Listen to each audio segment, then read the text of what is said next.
ప్రియమైన దేవుని ప్రజలారా, మానవ జీవితం దేవుడు అనుగ్రహించినటువంటి గొప్పదైన విలువైన ఒక అమూల్యమైన అవకాశం. భూమి మీద మనం ఉన్నాము అని అంటే, భూమి మీద మనం కనబడుతున్నాము అని అంటే అది దేవుని యొక్క మహాకృప. ఆ దేవుని మహాకృప, ఆ దేవుని మహాదయ మనందరి ఎడల విస్తారంగా దేవుడు అనుగ్రహించి ఆయన ఉన్నతమైన సంకల్పంలో, ఆయన ఉన్నతమైన ప్రణాళికలో భాగంగా మనలందరినీ ఈ భూమి మీద ఆయా తరాల్లో పుట్టించి నడిపిస్తూ ఉన్నాడు. అయితే మానవ జీవితం ఎప్పుడు ఛిద్రమైపోతుంది? ఛిద్రమైపోవడం అంటే నలిగిపోవడం లేదా నాశనానికి దారితీయడం అని అర్థం. మానవ జీవితం ఎప్పుడు భ్రష్టు పట్టిపోతుంది, మానవ జీవితం ఎప్పుడు నాశనానికి పరుగులు తీస్తోంది అని మనం ఆలోచిస్తే, దేవుడు ఎన్నో కలలు కానీ ఎన్నో ఆశలతో మనల్ని భూమి మీదకి పంపించారు. మీరు మీ పిల్లలను అన్నారు, పిల్లల విషయంలో మీకు ఆశలు ఉన్నాయా లేవా? ఉన్నాయా? అందరూ మీ పిల్లల విషయంలో ఆశ కలిగి ఉన్నారు కదా. మీ పిల్లల జీవితాలు బాగుండాలనుకుంటారు. మేమున్నట్టుగా మా పిల్లలు ఉండకూడదు అనుకుంటారు. అంటే మాకంటే మా పిల్లలు బాగుండాలి, మేము చదువుకోలేకపోయాం, మా పిల్లల్ని బాగా చదివించాలి. మేము మంచి ఉద్యోగం చేయలేకపోయాం, మా పిల్లల్ని మంచి ఉద్యోగంలో స్థిరపరచాలి. మేము పల్లెటూరికే పరిమితం అయిపోయాం, అవసరమైతే మా పిల్లల్ని పట్టణానికి కూడా పంపించాలి. మేము చిన్నింట్లోనే ఉండిపోయాం, మా పిల్లలకు మంచి వస్తువులు కావాలి, మంచి ఇంట్లో వాళ్ళు ఉండాలి, మంచి భోజనం చేయాలి, మంచి బట్టలు వేసుకోవాలి, మంచి స్థితిలో వాళ్ళు ఉండాలని ప్రతి తల్లిదండ్రి తమ పిల్లల విషయమే ఆశ కలిగి ఉంటారు.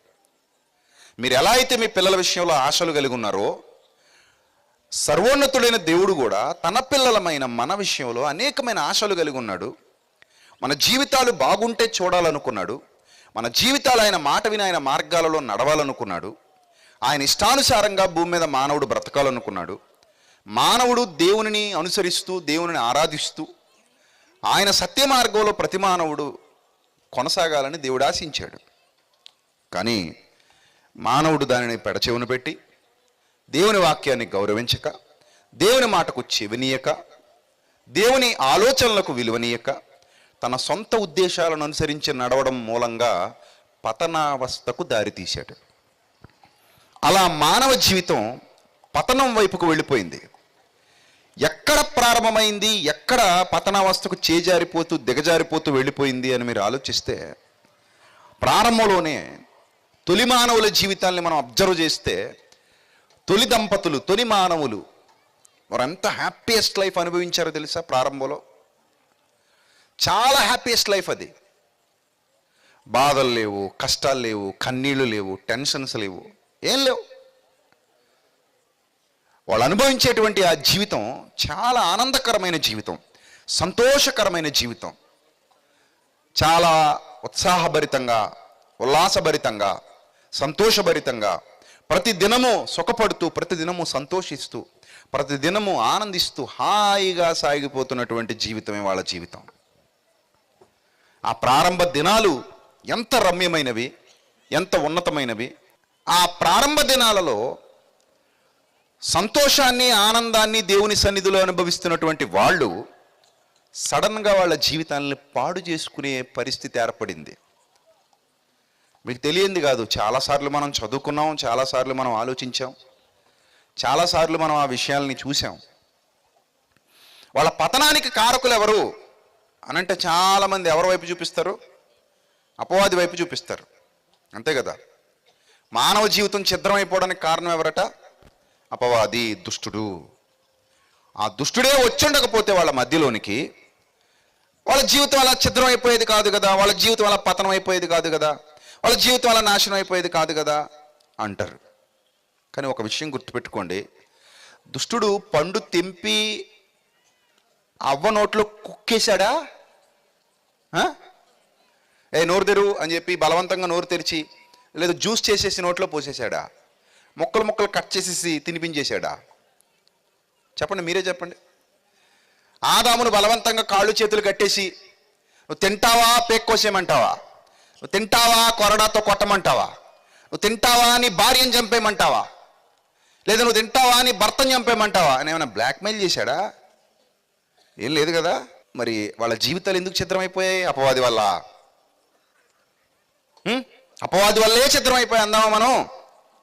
అపవాది వల్లే వాళ్ళ జీవితాలు నాశనం అయిపోయింది అందామా? ఒకప్పటి సంతోషం ఏది వాళ్ళ జీవితాల్లో? ఒకప్పటి ఆనందం ఏది వాళ్ళ జీవితాల్లో? నిష్కల్మషమైన హృదయాలతో, సంతోషభరితమైన జీవితాలతో, ఆహ్లాదకరమైన వాతావరణంలో ఆనందమయమైన జీవితాలు జీవిస్తున్నటువంటి వాళ్ళ వాళ్ళ వాళ్ళ పరిస్థితి ఒక్కసారిగా ఎందుకు తారుమారైపోయింది? ఒక్కసారిగా వాళ్ళ పరిస్థితి తారుమారు కావడానికి గల ప్రధానమైన కారణం ఏది? అపవాదా అనంటే ఖచ్చితంగా అది స్వయంకృతాపరాధమే. స్వయంకృతాపరాధము అంటే వాళ్ళు తెలిసి వాళ్ళ గొయ్యి వాళ్ళే తవ్వుకున్నారు. వాళ్ళు తెలిసి వాళ్ళ నాశనాన్ని వాళ్ళే కొని తెచ్చుకున్నారు. వాళ్ళు కూర్చున్న కొమ్మను వాళ్ళే నరుక్కున్నారు. వాళ్లకున్న ఆనందకరమైన, సంతోషకరమైన పరిస్థితుల్ని వాళ్ళే తారుమారు చేసుకున్నారు. Such a happiest life given by God. ఒక అద్భుతమైన జీవితం, ఒక ఆనందకరమైన జీవితం దేవుని ద్వారా వాళ్ళకు అనుగ్రహింపబడిందే. తన పిల్లలు బాగుండాలని కోరుకున్నటువంటి కన్నతండ్రి ఆ పిల్లల కోసం సమస్తాన్ని సమకూర్చి వాళ్ళకి ఏ లోటు లేకుండా, ఏ ఇబ్బంది లేకుండా, వాళ్ళకి అసలు బాధ అంటే ఏంటో తెలియకుండా వాళ్ళని చూసుకునేటువంటి పరిస్థితిలో హెచ్చరికలు జారీ చేశాడు, జాగ్రత్తలు చెప్పాడు, ఎలా ఉండాలో చెప్పాడు, ఎలా ఉండకూడదో చెప్పాడు, ఏం చెయ్యాలో చెప్పాడు, ఏం చెయ్యకూడదో చెప్పాడు. వాళ్ళతో మాట్లాడుతున్నాడు, అలానే వాళ్ళని వదిలేయలేదు, వాళ్ళతో సహవాసం ఉంది. అయినప్పటికీ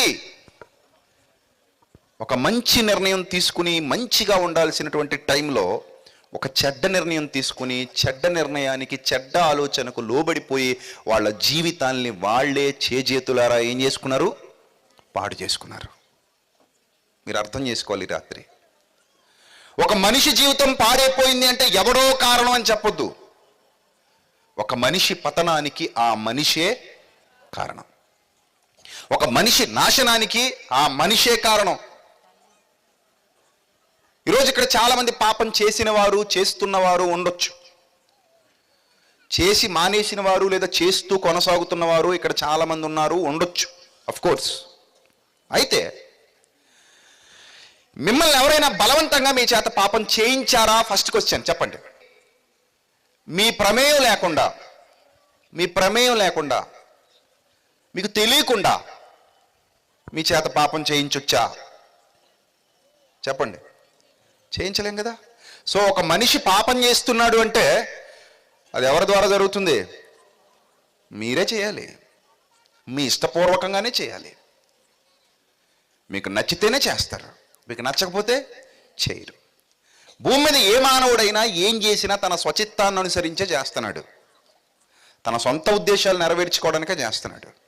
మిమ్మల్ని ఎవ్వరూ బలవంతంగా పాపం చేయని మిమ్మల్ని ఏం తీసుకెళ్ళి మీ చేత పాపం చేయించాల్సిన అవసరం లేదు. మీకు ఇష్టమైతే చేస్తారు, కష్టమైతే ఏదైనా మానేస్తారు. మీరు పాపం చేసినా మీ అంతటా మీరే చేసే అవకాశం మీకు ఉంది. అంటే మీ జీవితాల్ని పాడు చేసుకోవడం ఎవరి చేతుల్లో ఉంది? మీ చేతుల్లోనే ఉంది. ఇప్పుడు ప్రారంభంలో వాళ్ళ జీవితాలు ఛిద్రంగా అవడానికి కారణం ఎవరు అంటే వాళ్ళంతటా వాళ్ళే వాళ్ళ జీవితాల్ని కావాలని పాడు చేసుకున్నారు. ఒక మనిషి జీవితం మంచిగా నడుస్తున్నటువంటి టైంలో మనిషికి దురాలోచన, దుష్టుని యొక్క ఆలోచన, వాడు కేవలం ఆలోచన మాత్రమే అందిస్తాడు. చేయకపోవడం, వినకపోవడం నీ వంతు. వినకపోవడం నీ వంతు. ఆలోచన చెప్పడం మాత్రమే దుష్టుడి యొక్క పని. గుర్తుపెట్టుకోండి, దుష్టుడు ఎప్పుడు కూడా నీ చేత బలవంతంగా ఏ పని చేయించలేడు.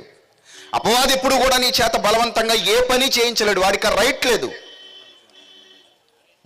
రైట్ లేదు. కేవలం వాడు ఏం చేస్తాడంటే ఆలోచన మాత్రమే పుట్టిస్తాడు. మీ అందరికీ తెలుసు ఇస్కరియోతు యూదా జీవితం బాగుందా బాగలేదా? యేసు ప్రభుతో తిరుగుతున్నాడు. హ్యాపీయెస్ట్ లైఫా కదా? Happiest life. శిష్యులలో ఒకడిగా ఉన్నాడు. అపోస్తలత్వం అనేది మామూలు విషయం కాదు, గొప్ప ఉద్యోగం అది. అలాంటి గొప్ప ఉద్యోగాన్ని దేవుడు ఇచ్చేశాడు. అందరికీ వస్తుందా అవకాశం? 12 మందికేనట. ఆ 12 మందిలో వీడొకడు. సో గొప్ప ఉద్యోగం, ప్రభుతో పాటు శిష్యరికం చేస్తున్నాడు. ఎంత వాల్యుబుల్ పోస్ట్ అది! ఎంత వాల్యుబుల్ పోస్ట్! మీ గ్రామ వాలంటీర్ల కంటే గొప్ప పోస్ట్ అది. గ్రామ వాలంటీర్లే గొప్ప పోస్ట్ అనుకుంటున్నారు కదా మీరు. అదే గొప్ప పోస్టు? ప్రభుత్వ పాటు ఉండడం గొప్ప పోస్టా? ప్రభుత్వ పాటు ఉండడమే గొప్ప పోస్ట్. పోనీ అందులో ఇంకా అతనికి ఉన్న బెనిఫిట్ ఏంటో తెలుసా? ప్రభుతో పాటు ఉంటూ ట్రెజరర్ పోస్ట్లో ఉన్నాడు. ట్రెజరర్ అంటే ఎవరు అనుకుంటున్నారు? మీ ఇక్కడ సంఘాలు ఉంటాయి, సంఘ పెద్దలతో పాటు ట్రెజరర్లు ఉంటారు, తెలుసు కదా మీకు. ఖజానాదారుడు అంటే డబ్బులన్నీ వాళ్ళ దగ్గర ఉంటాయన్నమాట. లెక్కల పత్రాలు ఏమైనా ఉంటే అక్కడ చూస్తుంటారు వాళ్ళు. కోశాధికారి అని కూడా అంటారు, ఖజానాదారుడు, ట్రెజరర్. అలాంటి ట్రెజరర్ పోస్ట్ కూడా ఎవరిది? ఇస్కరియోత్ది. పేతురికి ఇవ్వలేదు డబ్బు సంచి, యోహానికి ఇవ్వలేదు డబ్బు సంచి, తోమా గారికి ఇవ్వలేదు డబ్బు సంచి, ఆంద్రియకి ఇవ్వలేదు డబ్బు సంచి, ఇంకా మహామహులు ఉన్నారు, ఎవరికి డబ్బు సంచి ఇవ్వలేదు. మరి ఎవరికి ఇచ్చారట ఆయన డబ్బు సంచి? ఇస్కరియోతు యోధాకే ఇచ్చారు డబ్బు సంచి. సో వండర్ఫుల్ లైఫ్ అండి, హ్యాపీయెస్ట్ లైఫ్. బాగుంది జీవితం, హాయిగా ఉంది జీవితం.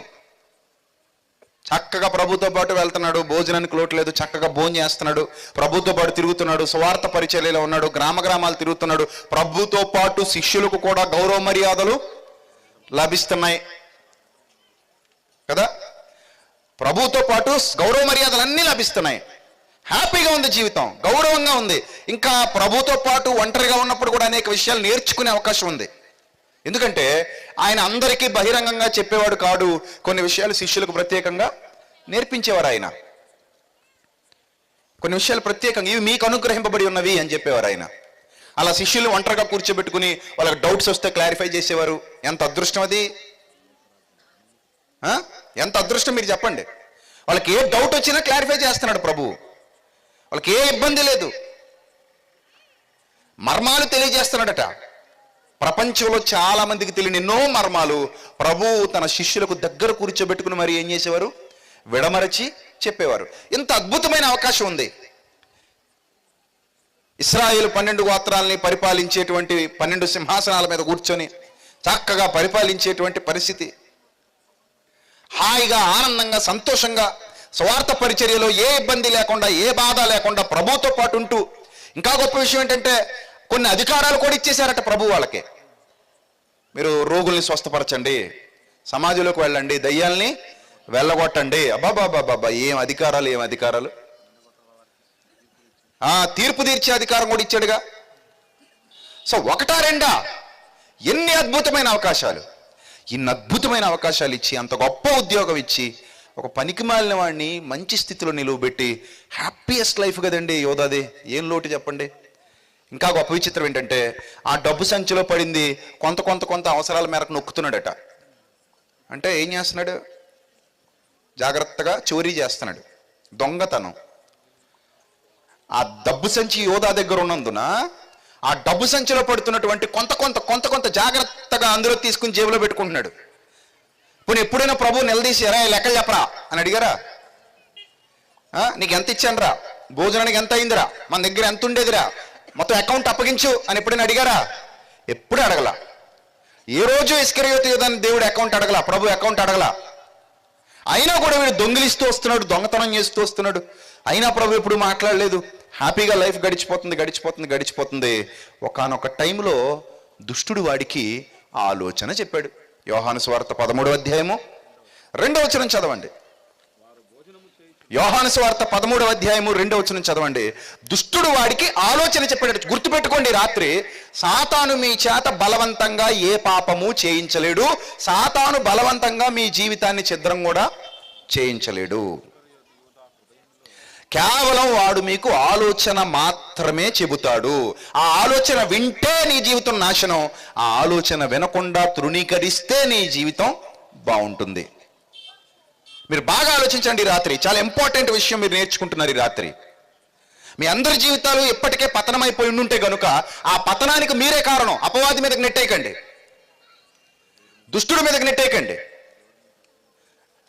అర్థమవుతుందా? అపవాది మీదకి నెట్టేసి, దుష్టుడి మీదకి నెట్టేసి నా తప్పేం లేదండి, సాతాను ఎలా చేయించేశాడండి.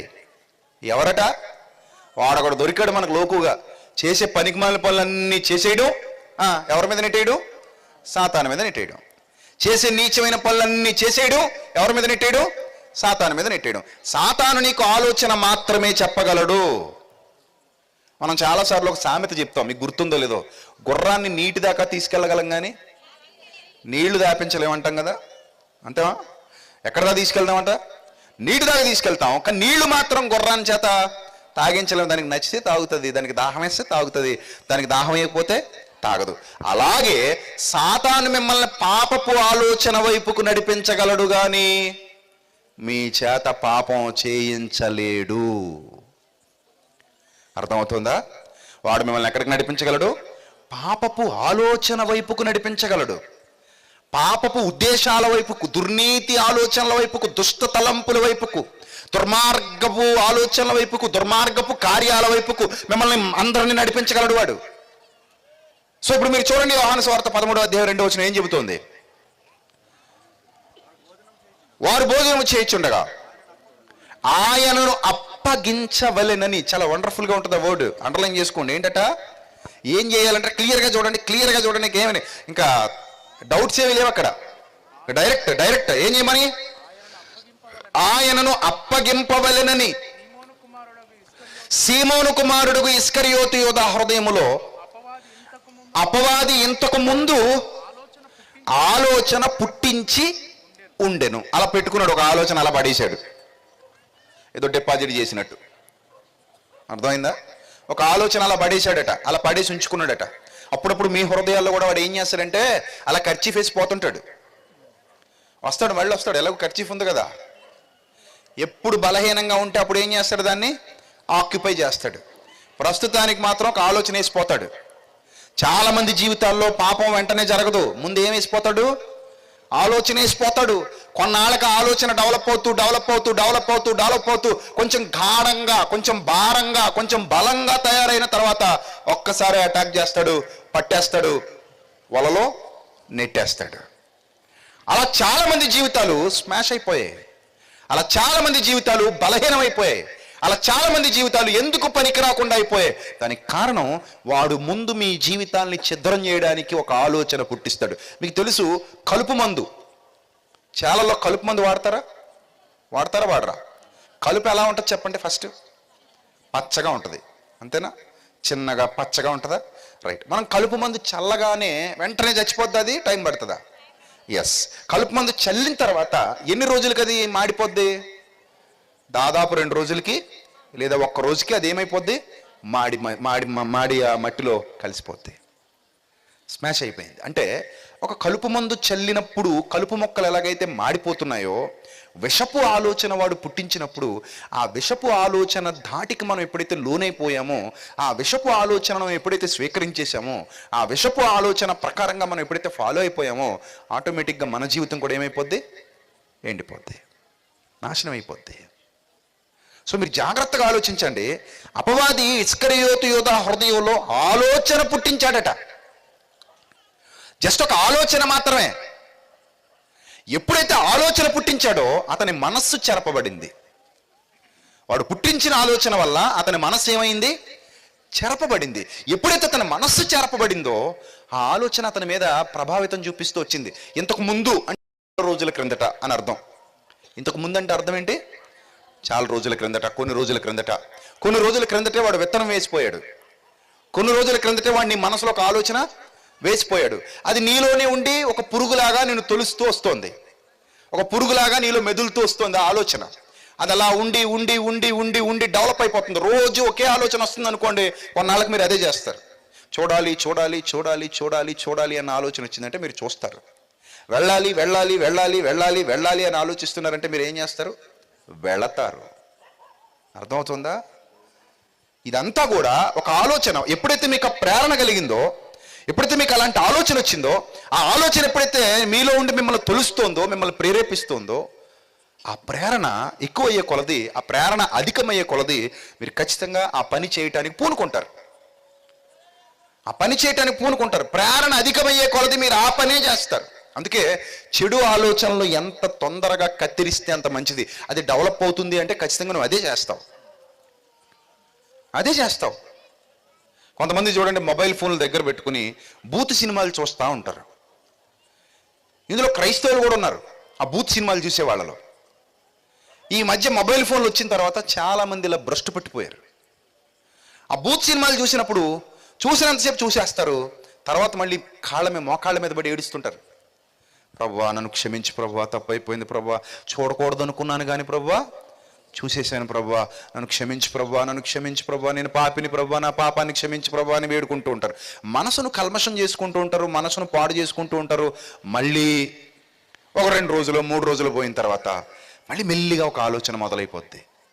చూస్తే పోలా ఒక దురాలోచన మళ్ళీ వాళ్ళలో ఆ ప్రేరణ పుట్టడం వల్ల, అది ఇంకా తొలుస్తూ ఉండడం వల్ల కాల్లో ఉన్న ముళ్ళు చూడండి ఏం చేస్తుంది, నొప్పి పుడుతూ ఉంటుంది. ముళ్ళు తీసేంత వరకు నొప్పి ఉంటుందా ఉండదా?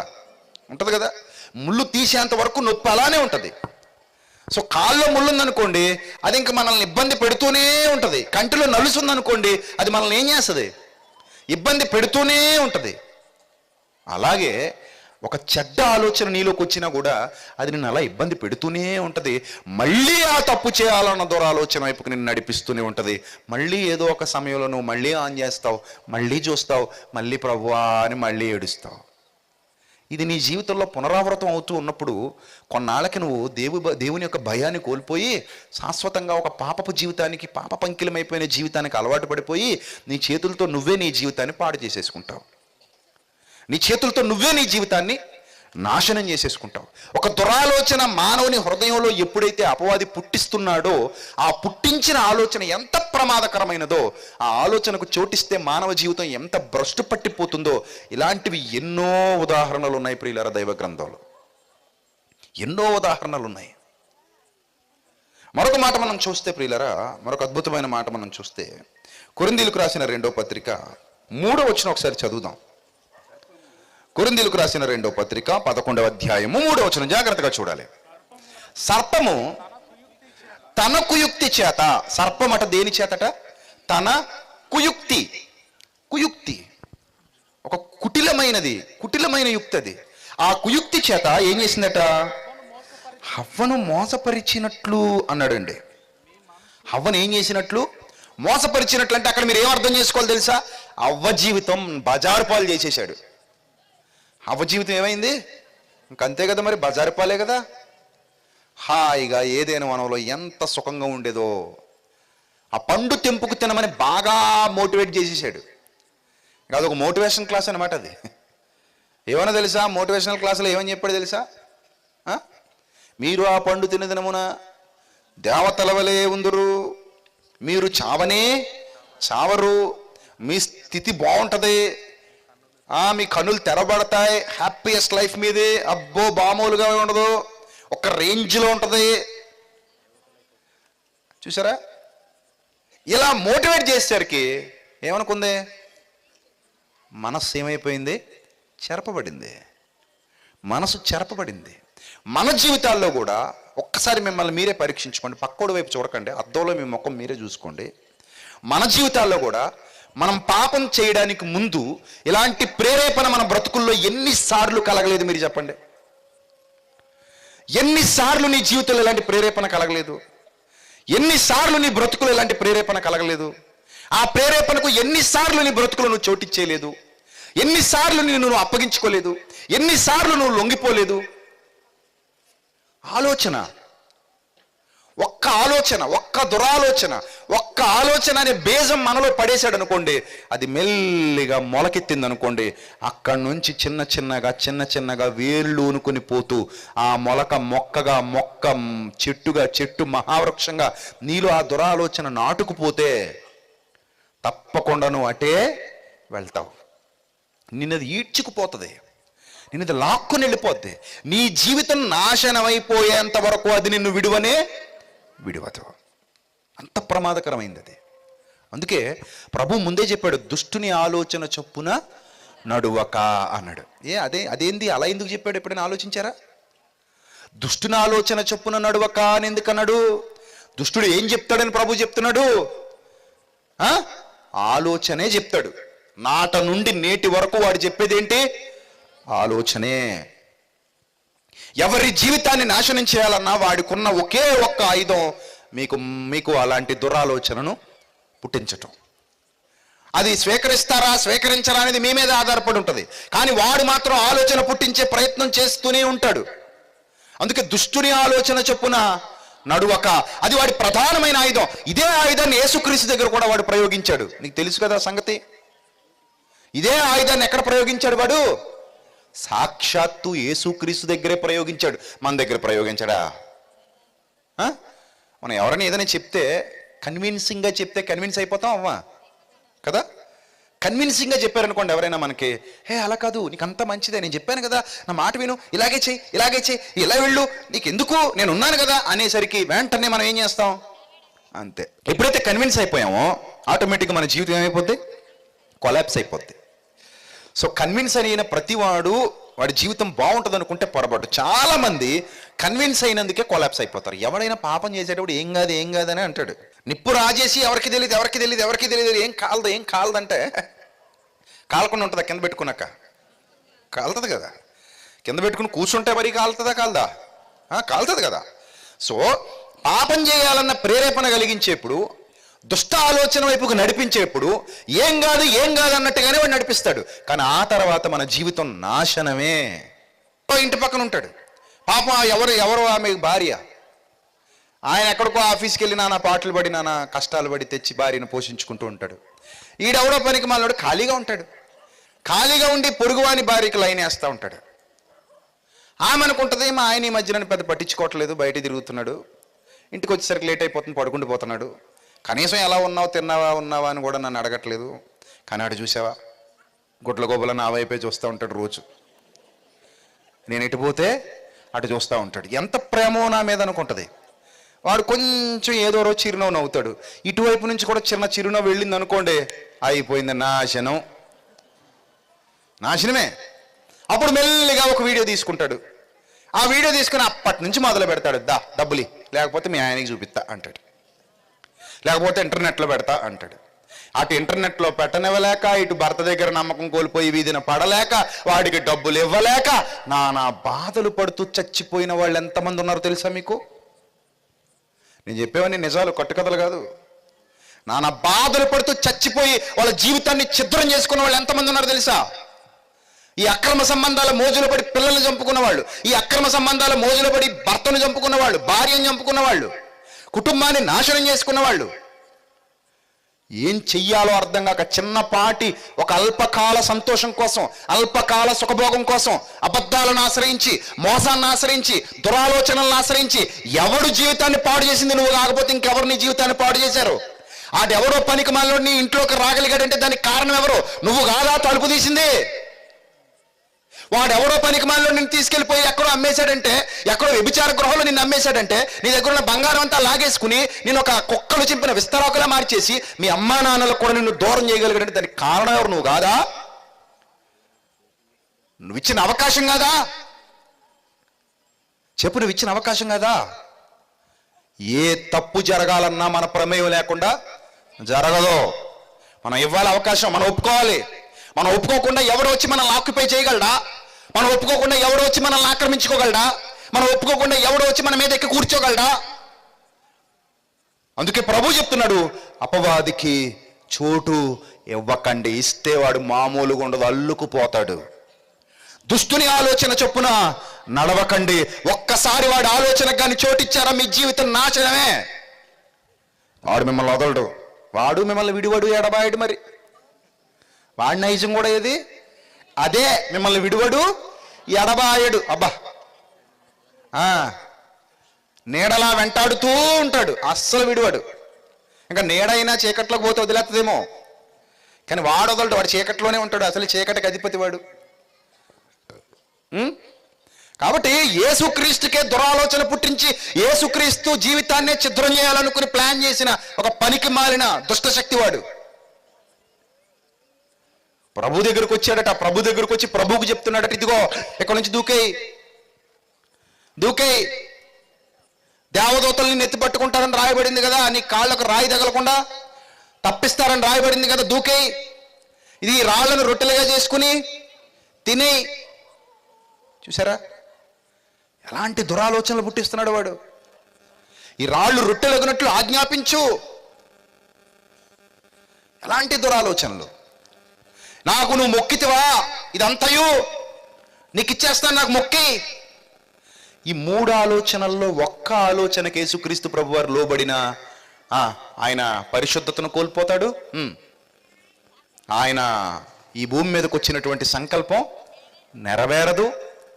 ఆయన చేయాలనుకున్నది ఏది అక్కడితో ఆగిపోయినట్టే జరగదు.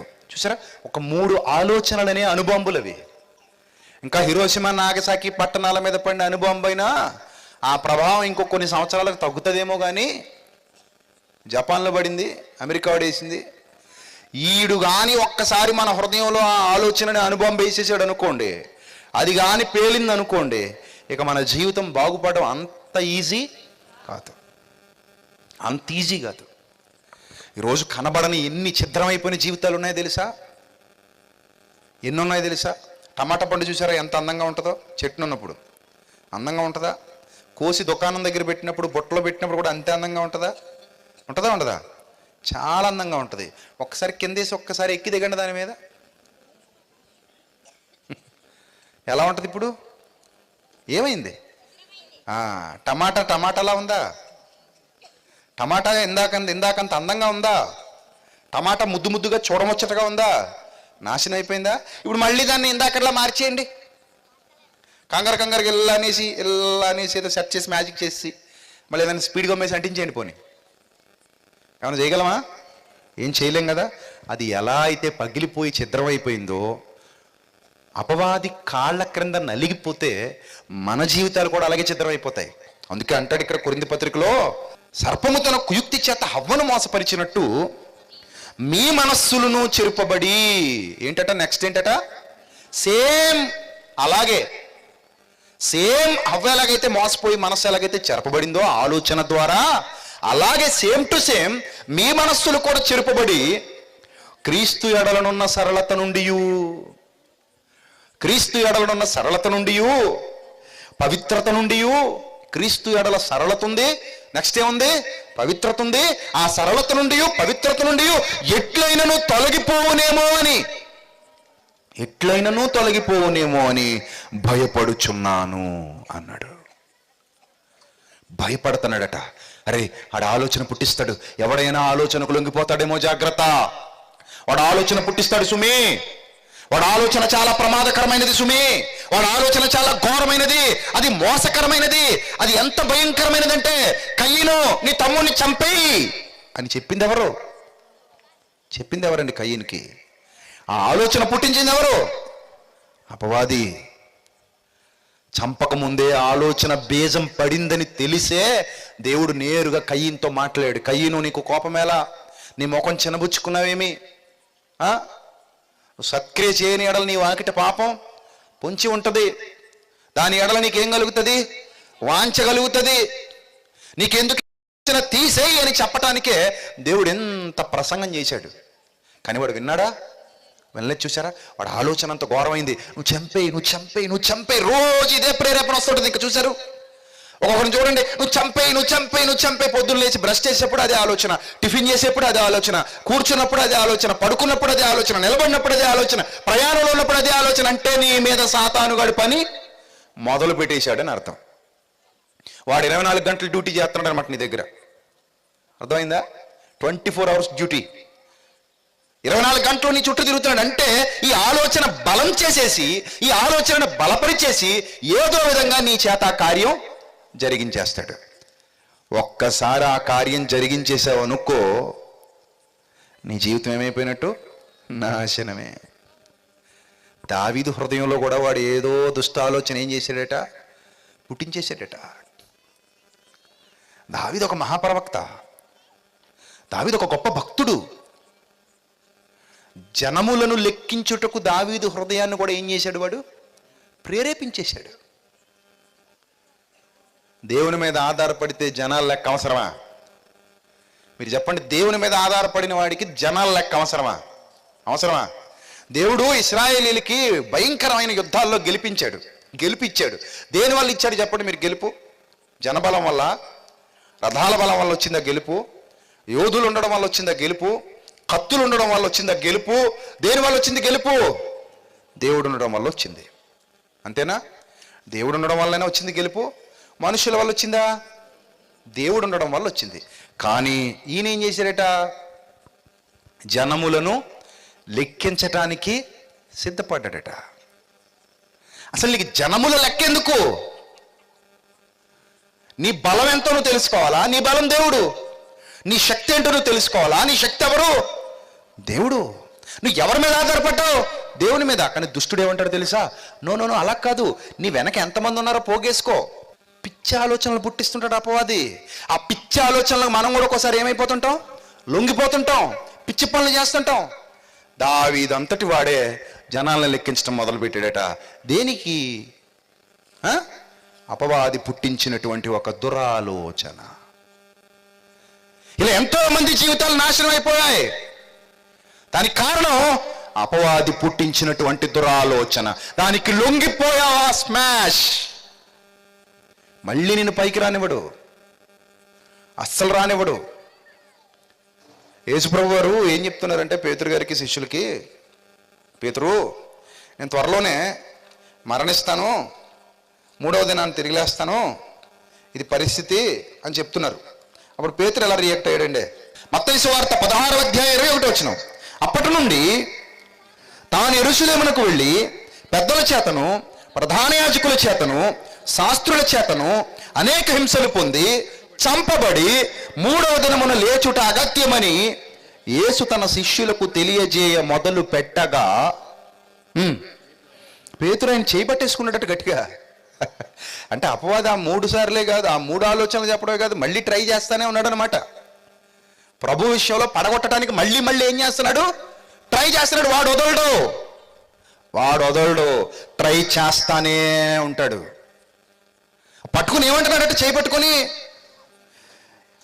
ప్రభువా ఇది నీకు దూరమగునుగాక. అసలు అది నీకెన్నడూ కలగదు. అబ్బా, అసలు అది నీకు ఎన్నడూ కలగదని ఆయన ఏం చేస్తున్నాడట?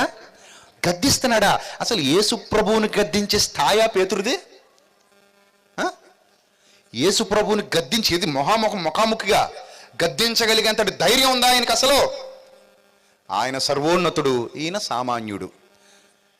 ఇద్దరు మామూలుగా మనుషులు అనుకోండి. పేతురు గారు యోహాన్ని గద్దించారనుకుంటే ఒక అర్థం ఉంది, యోహాను గారు ఆంధ్రేని గద్దించారంటే ఒక అర్థం ఉంది, ఎందుకంటే అందరూ మనుషులే కాబట్టి. కానీ ఈయన మనిషా? కాదే, సర్వోన్నతుడైన దేవుని కుమారుడు. కలిగి ఉన్నది ఇది ఆయన లేకుండా కలగలేదు. అంత శక్తిమంతుడిని పట్టుకుని ఈయన ఏం చేస్తున్నాడట? గద్దిస్తున్నాడట. నీకు దూరమగునుగాక. అది అవదు, అస్సలు అవదు, అది జరగదు, అసలు అవదంతే, అది నీకు దూరం అయిపోనుగాక అంతే అంటున్నాడు. అప్పుడు ప్రభు ఏమనాలి? పేతురు షటప్ అనాలి. అన్నారా? అలా అన్నారా? చెప్పండి, అలా అన్నారా? ఏమన్నారు మరి? అయితే ఆయన తిరిగిందేమో పేతురు వైపే. తిరిగింది ఎవరి వైపు? పేతురు వైపే. కానీ ఆ ఆలోచన పేతురుది కాదు. ఆ సిచ్యువేషన్లో ఆ ఆలోచన పేతురుది కాదు. మరి ఎవరిది? అపవాదిది. చూసారా వాడెంత ప్రమాదకరమైనడో, వాడెంత దారుణాతి దారుణాలు మన చేత చేయించగలడో, వాడెంత నీచమైన కార్యాల్లోనికి మనల్ని నెట్టేయగలడో, మన జీవితం పాడైపోయే విధంగా మనల్ని ఎలా ప్రేరేపిస్తాడో, మన జీవితం నాశనం అయిపోయే విధంగా మనల్ని ఎలా ప్రేరేపిస్తాడో, మన బ్రతుకుల్ని ఛిద్రం చేసే విధంగా మనల్ని ఎలా ప్రేరేపిస్తాడో ఒక్కసారి మీ గురించి మీరే ఆలోచించుకోండి. రాత్రి అప్పుడు అంటున్నాడు ఆయన, పేతురు అనలేదు, సాతానా అన్నాడు. సాతానా, నా వెనకకు పొమ్ము, నా వెనకకు పొమ్ము, నీవు నాకు అభ్యంతర కారణమై ఉన్నావు. చూసావా? సాతానా, నా వెనక్కి పో, నీవు నాకు అభ్యంతర కారణమై ఉన్నావు. నీవు మనుష్యుల సంగతులనే తలంచుచున్నావు గాని దేవుని సంగతులను తలంపకై ఉన్నావని పేతురుతో చెప్పాను. చూసారా? ఒక మనిషిలో దురాలోచన పుట్టించగలిగే సామర్థ్యం ఎవరిది? అపవాదిది. దాన్ని విన్నాం అనుకోండి, మన జీవితం ఛిద్రమైపోయినట్టే. ఎంతోమంది జీవితాలు ఈరోజు నాశనం అయిపోయిన వాళ్ళు ఉన్నారు. నాకు తెలిసిన ఒక తమ్ముడు ఉన్నాడు, 2 కాళ్ళు పోయాయి, కాళ్ళు 2 కట్ అయిపోయాయి, లారీ తొక్కేసింది, నుజ్జు అయిపోయాయి కాళ్ళు. ఆ 2 కాళ్ళు పోయి ఇప్పుడు మంచం మీదే ఉంటున్నాడు. ఎక్కడికైనా వెళ్ళాలన్నా దేక్కుంటూ పాక్కుంటూ వెళ్ళాలి. అసలు 2 కాళ్ళు ఎందుకు పోయాయి తెలుసా? బాగా పీకల దాకా తాగాడు. పీకల దాకా తాగి సరదాగా బైక్ పోటీలు పెట్టుకుందాం అన్నాడట ఫ్రెండ్ ఎవడో. ఏం పోటీలు? బైక్ పోటీలు. నువ్వు తొందరగా పోతావా, నేను తొందరగా పోతానా? పోవడం అంటే ముందుకు పోవడం కాదు, పైకి పోవడం. అర్థమైందా? సో నువ్వు తొందరగా పోతావో నేను తొందరగా పోతానో చూద్దాంరా అని ఇద్దరు బాగా తిప్పుతున్నారనమాట ఎక్సలేటర్. రై రైమని వెళ్ళారు. వీళ్ళు లారీ కింద దూరాడు, వాడు ఇంక దేని కింద దూరాడు. ఒకడు పోయాడు, ఒకడికేమో 2 కాళ్ళు పోయాయి. ఇప్పుడు ఏం చేస్తారు? ఇప్పుడు మంచం మీద పడుకుని ఏమనుకుంటాడు తెలుసా? ఆ రోజు అసలు తాగుదామని వాడు అడిగినప్పుడు తాగకుండా ఉంటే బాగుండేది. ఫస్ట్ పాఠం. రెండో పాఠం ఏంటి? ఫస్ట్ క్లాస్లో పాస్ అవుతారు ఇప్పుడు ఈ పాఠాలన్నింటిలో. ఆ పాస్ అయ్యేది అప్పుడు పాస్ అయ్యి ఏడిచారు అనుకోండి, ఇప్పుడు ఈ బాధ ఉండేది కాదు కదా. ఇప్పుడు రెండో పాఠం ఏంటి? వాడు బండి పోటీలు అన్నప్పుడు నేను నోరు మూసుకుని ఉంటే బాగుండేది. మరి ఇప్పుడు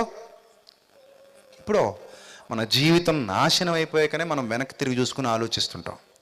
అసలు ఇదంతా మన జీవితం బాగున్నప్పుడు జరగాలి. మన జీవితం బాగున్నప్పుడే మనం ఆలోచించడం ప్రారంభించుకోండి. మన జీవితం మన చేతుల్లో ఉన్నప్పుడే మనం ఆలోచించడం ప్రారంభించామనుకోండి, ఆ దురాలోచనకు లొంగిపోకుండా నాకు ఇప్పుడు ఒక ఆలోచన పడుతుంది. ఈ ఆలోచన రాంగా రైటా? ఇది దేవుని ఆలోచన లేకపోతే దెయ్యం ఆలోచన? ఈ ఆలోచన పుట్టించేది దుష్టుడా దేవుడా? ఇది వాక్యానుసారంగా ఉందా లేదా? సో దీన్ని నేను ఫాలో అవడం వల్ల నాకు జరిగేది మంచా చెడా? నా జీవితం బాగుంటుందా నాశనం అయిపోతుందా? ఆదాము మొదలుకొని నేటి వరకు ప్రతి మనిషి ఇలాగే ఆలోచించుండుంటే ఈరోజు చాలా జీవితాలు నాశనం అయిపోయేవి కావు. పోనీ ఇక ముందటి తరాల్లో, పోనీ మీ బ్రతుకుల్లో ఒక్కటే గుర్తుపెట్టుకోండి, మీ జీవితం నాశనం అవ్వాలన్న ఆలోచనే కారణం, మీ జీవితం బాగుపడాలన్న ఆలోచనే కారణం. మీ జీవితం ఛిద్రమైపోవడానికి ఒక్క దురాలోచన చాలు. ఒక్క దురాలోచన విలువైన బంగారం లాంటి మీ జీవితాన్ని భూమి పాలు చేసేస్తుంది, బూడిద పాలు చేసేస్తుంది, ఎందుకు పనికిరానిదిగా మార్చేస్తుంది, ఏ విలువ లేనిదిగా మార్చేస్తుంది. ఆ తర్వాత ఎంత ఏడ్చినా, ఎంత అరిచి గీపెట్టినా ఎలాంటి ప్రయోజనం ఉండదు. ఎందరో ఏడుస్తున్నారు చేసేసిన తప్పులకి. అయ్యో ఈ తప్పు చేసి ఉండకపోతే బాగుండేదే అని జైళ్ళలో పడి ఏడుస్తున్న వాళ్ళు ఎంతమంది ఉన్నారో తెలుసా? నా కారు డీజిల్ ఎక్కడ కొట్టిస్తాను తెలుసా? రాజమండ్రిలో సెంట్రల్ జైలు ఎదురుగా. ఆ బంకు నడిపేది ఎవరో తెలుసా? ఖైదీలు. అక్కడికి వెళ్ళి నేను ఫుల్ ట్యాంక్ చేయిస్తూ ఉంటాను డీజిల్ కారుకి. నేను కారు తీసుకెళ్ళినప్పుడల్లా మా వాడు దిగి డీజిల్ కొట్టిస్తూ ఉంటాడు. నేను కారు విండో డౌన్ చేసి అక్కడ ఉన్న వాళ్ళతో చాలా మందితో మాట్లాడుతూ ఉంటాను. అక్కడ ఉన్న ఖైదీలు, అక్కడ కొట్టేది ఖైదీలే, పెట్రోల్ కొట్టేది. జైల్లోంచి బయటకు వస్తారు, డ్యూటీ చేసుకుంటారు, మళ్ళీ లోపలికి వెళ్ళిపోతుంటారు. అంటే కొంచెం మంచి ప్రవర్తన కలిగిన వాళ్ళకి అవకాశం ఇస్తారు బయటకు వచ్చి పని చేయడానికి. వాళ్ళే పాపం అక్కడ బజ్జీలు వేసుకుని అమ్ముకుంటూ ఉంటారు, వాళ్ళే పాపం అక్కడ కూరగాయలు కొట్టు పెట్టుకుని అమ్ముకుంటూ ఉంటారు. మళ్ళీ లోపలికి వెళ్ళిపోతుంటారు, మళ్ళీ బయటకు వస్తారు, అమ్ముకొని మళ్ళీ లోపలికి వెళ్ళిపోతూ ఉంటారు. మంచి ప్రవర్తన ఉన్న వాళ్ళకి ఆ వెసులుబాటు. సో వీళ్ళు బంకులో పెట్రోల్ కొడుతూ ఉంటారు. మొన్న ఒక ఆయనతో మాట్లాడుతూ, ఏమయ్యా ఏంది కేసు ఏంది అంటే, మర్డర్ కేసు సార్ అన్నాడు. ఎప్పుడు చేసావు మర్డర్ అంటే, మర్డర్ కావాలని చేయలేదు సార్. మరి ఏం చేసావు? మా అత్తగారు ఉంది సార్ ముసలిది, ఎప్పుడు బుర్ర తింటా ఉంటుంది.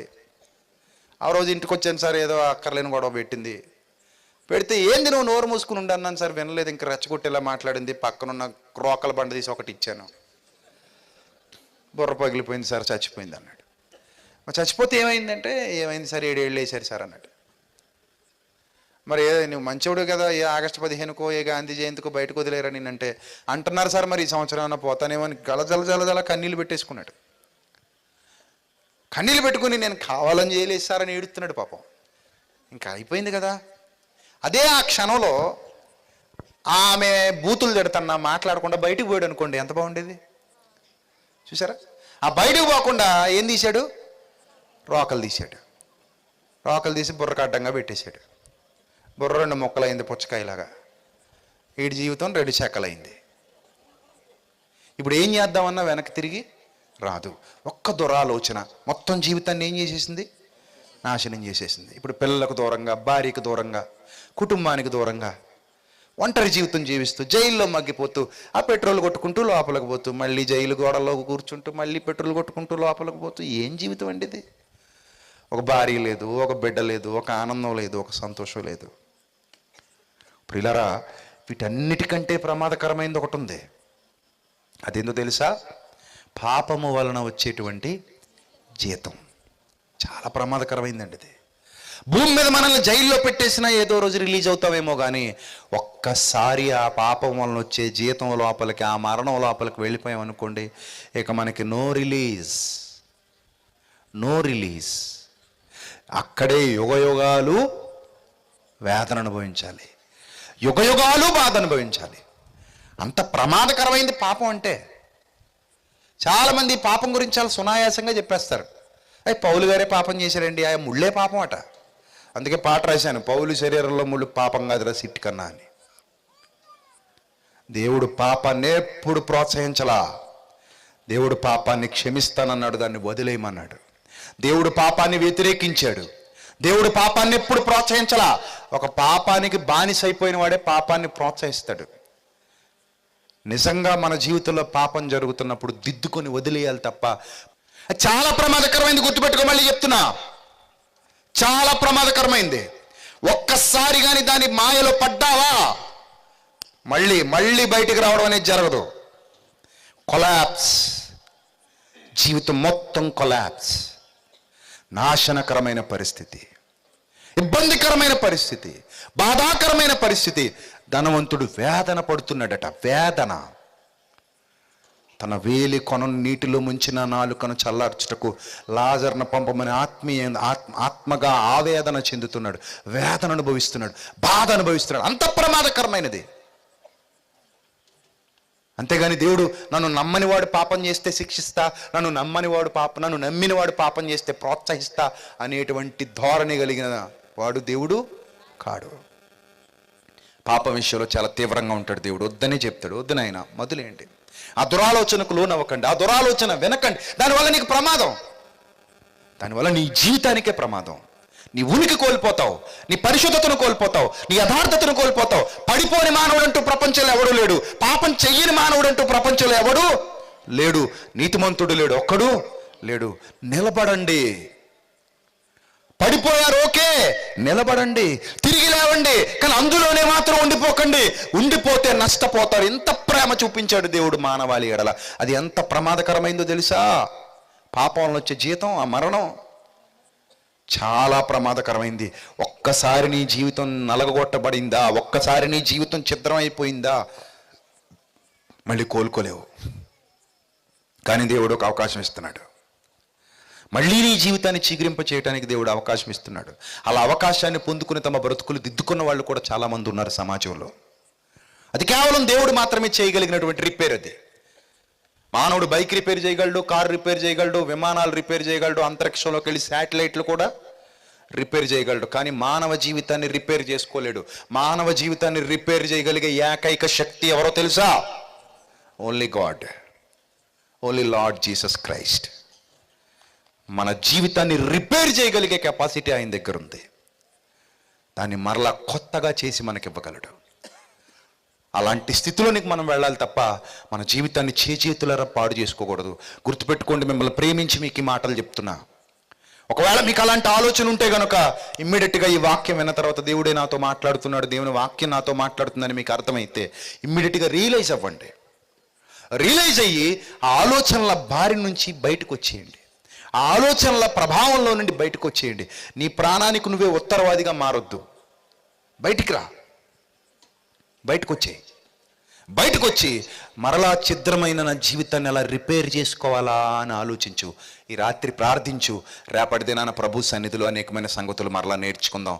దేవుడట్టి ధన్యత మనందరికీ దయచేయునుగాక. తలలు వంచండి, చిన్న ప్రార్థన చేసుకుందాం. సర్వకృపానిధి కనికరం కలిగినటువంటి మా కన్న తండ్రి, దయగలిగిన మా దేవ, ఇంతవరకు మీ చల్లనైన కృపలో మమ్మల్ని బలపరిచి భద్రపరిచి ప్రభువా విలువైన మీ వాక్య జ్ఞానంతో మా హృదయాలు నింపినందుకు స్తోత్రం తండ్రి. వెత్తబడిన వాక్యం మీ పిల్లలందరి హృదయాల్లో 30 60 100 ఫలింపచేయండి.